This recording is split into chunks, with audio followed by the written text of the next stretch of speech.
compared to the Nigerians is because we are absent in most of the big art markets. So it is impossible for us to cross through.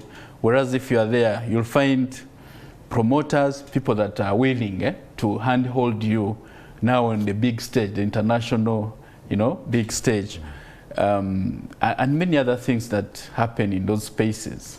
Well, in Uganda, Mr. Batamze, we have a tendency of adapting names and giving them to things that are totally unrelated. You find a very small retail shop called a supermarket. So what are those quantifiers of a festival that if I am a reveler, I need to know that simply calling an event a festival doesn't make it a festival. So what are those things that I need to look out for to actually be sure that I am at a festival? But I think we need to appreciate those Ugandans that call small places supermarkets. Small events festivals. Yes. I think it's about the vision. They envision a future where where this thing will grow and become big and be what what the fellow is calling it. Okay. Yeah. Hopefully. Yeah. Yes. But many people have been to festivals. By the way, I wanted to say this. That traditionally in Africa, we have a festival culture. Okay. For instance, when you read Okot Biteki's book, he talks about the season, at the end of the harvest, when there would be music in that culture that he's writing about. So after harvest, people would celebrate with music, dance, and so on. So the festival culture has always been around. The difference right now is following the commoditization of music or even the other creative arts.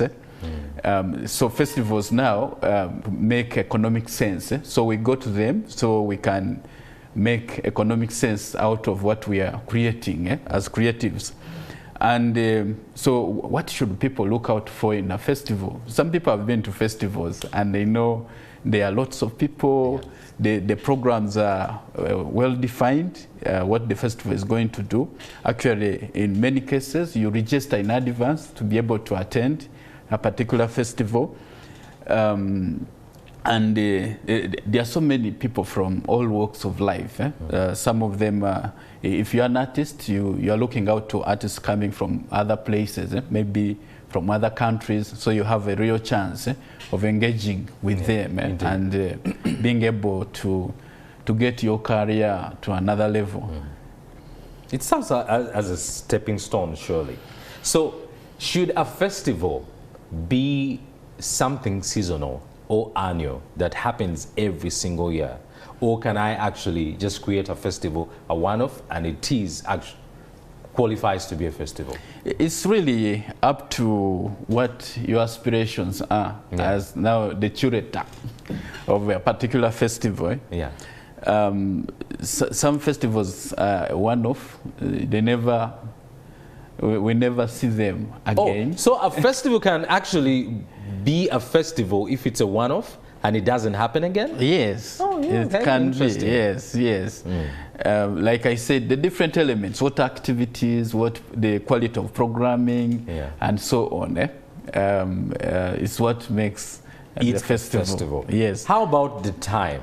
The timing, the duration of the event. Yeah, we have annual festivals. We have biennial festivals. We have festivals that happen every 4 years. So when you see, for instance, I think there is a festival in Venice for visual art. It happens every 2 years. And it is the biggest visual art festival in the world. It's only of recent that Uganda started being represented in that space. It is very expensive. The stalls are out of reach, so you need a lot of support to be able to. Yes. So the different times. I mean, some are annual, some are happen 2 years, every 2 years or 4 years, whatever. All right. the organizer chooses. At least now we know what a festival is, and if I'm invited to one, I will know that this is not a festival or this is actually a festival. So let's talk about the evolution and the emergence of festivals being popular, because you have talked about that we have always had a culture of festivities in Uganda. But right now, they are more commercialized and more popular. Where did we start from? Where did that interest begin? Let me say that artists have always understood that the way to make it, you need the different pillars that make a successful art career in place. One of the pillars is actually the market, because you create so that you can sell within the market. And for the art markets, festivals are a very important part of that space. So some of the festivals have been started by artists, you know, individual basis, struggle, individual struggle. And let me use, for music actually, some of the festivals that have been there, for instance, Bayimba, International Festival for the Arts, is also a platform for musicians, but also for the other arts, visual art, theater, and so on. And the Bayimba festival happens every year, once every year, and it has always been a great opportunity for interaction, collaboration, inspiration, and so on, showcasing and exhibiting the art. Also as part of Bayimba, normally there's what they call Doa Doa. Doa Doa is... oh, I had forgotten about Doa Doa. Doa Doa is an art market. Yeah. This year it happened at Sheraton, Kampala, but there was also a performance at Speak Hotel across. And the one for the Doa Doa for last year, part of the focus was on festival organizers. So we had people from Sauti za Busara, we had other curators of festivals from around Africa, and they came to discuss the whole ecosystem around festivals, how do artists gain entry into festivals, and so on. So, like I said, the festivals create opportunities for you to know, but also to get contacts and advance your career as an artist. In the film industry, people have always had festivals. There is the Pearl International Film Festival. This is curated purely by private individuals, and they are struggling, but they are getting there. There's the right now we have Kampala International Theatre Festival, which is happening at the National Theatre, as well as other spaces around the city. There is the Performing Arts and Theatre Festival, which happens at Bat Valley Theatre. It's also a very successful event that is growing and getting artists, creating platforms for them and ensuring that they advance. Within the literature space, we have the Uganda International Book Fair, the National Book Week Festival, the Nairobi International Book Fair, that's the biggest within the region, and so on. So, like I said, the reason these festivals are created is so that artists can have a way of showcasing their art, and also getting into new markets, building their fan base, and so on and so forth. Without festivals, part of a channel through which artists popularize their works is cut off. So that's the value, and that's why they are a very important part of the market expansion strategy for art business. We have been talking about festivals with Mr. Charles Batambuze, and we had got into a little bit of what festivals are, how can we differentiate them, and what to expect. And by the time you joined us, we were getting into the gist of where this trend has emerged, because right now festivals are popular. Every event organizer is organizing a festival. How did we get here? We got captivated by the word, I should say. Yeah. Of course, there were people that were organizing festivals. Like for people that do not know, a festival is supposed to celebrate something. Yeah. At times it's celebrating a culture, which culture could be music, film, or theater. Oh, there is a theater festival that's happening. It started on Wednesday. Yeah. Yeah, so a festival is celebrating something most of the times. But I think in Uganda, after we got the Kampala City Carnival, which later somehow became festival, then went back to being carnival, yeah. and then it was in between. And then it died. And then it died. I think people started feeling like, yeah, this thing can be done. Trust me, what we have right now is nothing. There was a time festival started coming up, Rolex, pork, meat. Like everyone was throwing a festival. Yes, everyone was throwing something around. I think there was even a fish festival. Yes. Oh, wonderful. Yeah, everyone was throwing around something. So for most of the people, it was mainly just having an event. They were not probably seeing the longer route of where this whole thing could end. Yeah. But when it comes to other countries or other markets, festivals are much more. Like, it's not like you're just bringing people to party. It's people come and party, but there is a life in between. And that life in between is between this festival and the next festival. What they do in between, most of the times, is what sustains this festival, is what brings more people to the next festival, is what interests people in what they do. Which most Ugandan festivals do not do, unfortunately. Well, when you talk about abroad, there is a festival that is at the top of this financial heap of the genre, which is Coachella. Coachella is the annual music and arts festival in Indio, California, which is in 2017 became the first music festival to gross more than $100 million. $100 million for a festival. How are the festivals in Uganda today impacting the economy?